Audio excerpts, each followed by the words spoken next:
I think I made a mistake. I'm going to redo it. Don't waste paper, Bridget. You should just draw it on the back when you make a mistake. Don't throw away because paper's really hard to make.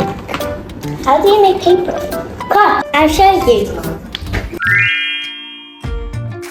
Look here. This is pulp, which is mixed together with water, such that the fibers crisscross with each other. By using a rectangle-shaped screen, do not do like that, but do like this.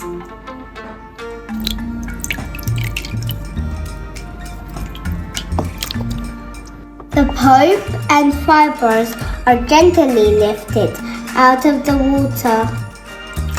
Look, they're all here. Then I'll place it in the balcony and let it dry in the sun. When it's completely dry, it will become a piece of paper. I also showed this video to my classmates.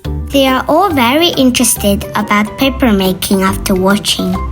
I shared the paper which I did with my friends. They wrote and drew on my paper, and I love to discuss more things about Chinese culture with them.